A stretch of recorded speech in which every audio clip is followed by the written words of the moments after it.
Mr. Bell, have you got any indication this morning? I didn't know I just got my packet.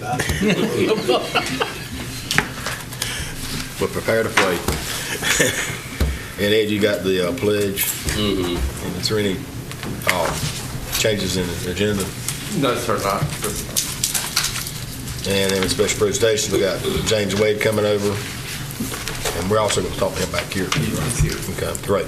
And Linda Harper will be here as well to do a presentation. We got some appointments this morning. How many? Just one. Just one. Applications for present use. I assume they're all in order. Yes, sir. Budget amendments. Yes, sir.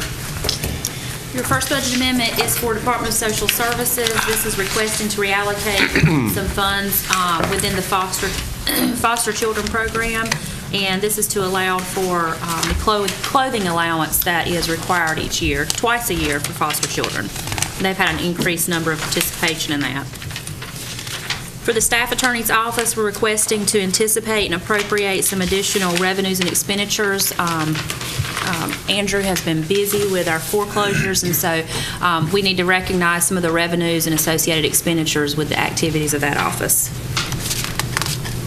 For social services, requesting to anticipate and appropriate an additional $261.99. This is for the Share the Warmth program and to match up to the current funding authorization for social services.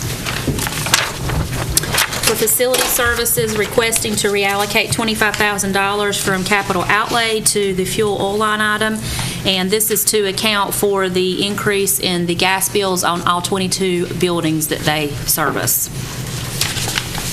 Could you explain that again? Yes, sir. I've spoken to Kendall about the reason for the increase on this, and just basically because of the winter that we had, our utility bills on all the 22 buildings have increased quite a bit, so they needed some more funds to get through the year. Excuse me. For the 911 center, requesting to make a correction to a prior budget amendment done at the beginning of the year. We were looking back at our records, and it appears one of the purchase orders for the 911 center was carried over twice, so we are requesting to reverse one of those. For the sheriff's office, they are anticipating and appropriating $3,000 within their seized property line item.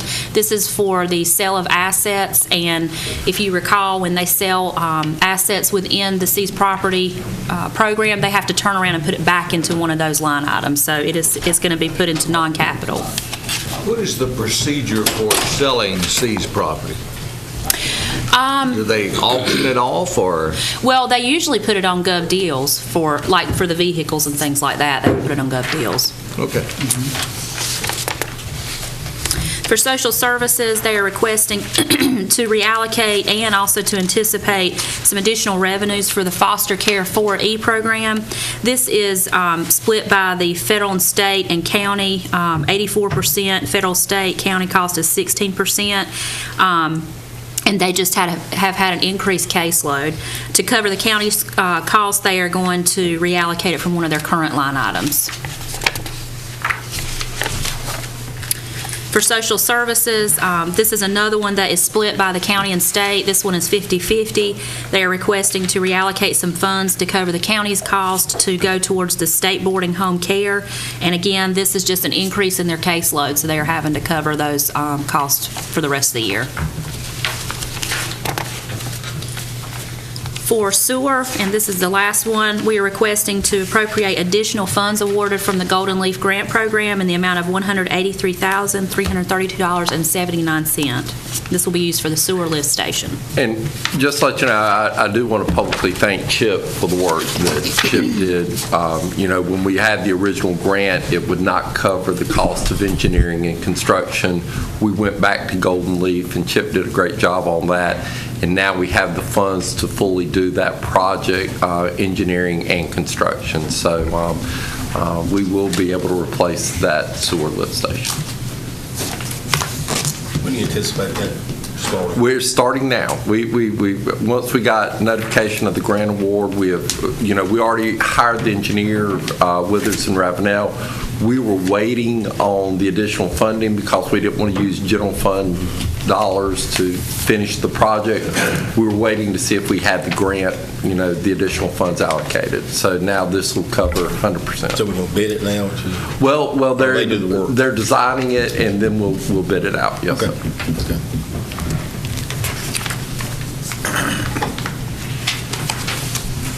And I believe that's all those, isn't it? Yes, sir. Thank you.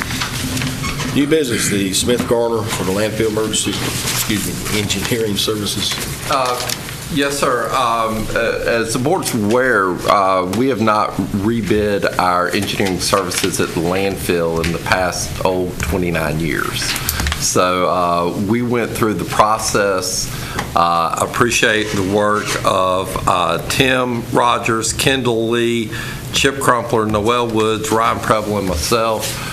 Going through the process. I appreciate the work Noel did on the RFQ pack, but we would like to recommend Smith Gardner out of Cary. That's what they do, is landfill engineering services. That is 95% of the work that they do is specifically for landfills. So we would like to recommend that they be kind of our engineer of record for the landfill. Okay. Were they already doing it, or? They were doing some of the air quality work that municipal engineering was not doing. So it really is kind of a continuation. So, but really impeccable references, Okay. and really very pleased. We're excited about what they can bring to the table. Good. All right, after that, we'll have a motion to approve the proclamation for the Older Americans Month. Somebody coming in for Paula will be the, here. Paula's going to be here. Okay. And somebody for the Mental Health Awareness Month as well? Yes, it will either be Emily Peacock or Amy Rue with the Mental Health Association.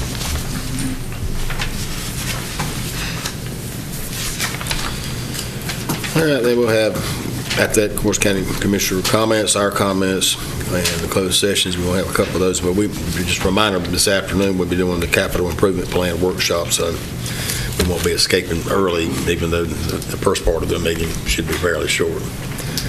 But we do need to go into closed session for what reason?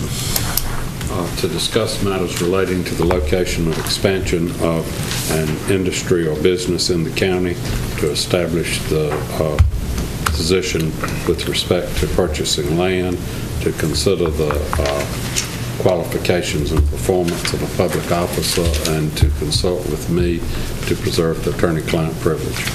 Is there a motion to go in closed session? Motion on the floor. All those in favor, please raise your right hand.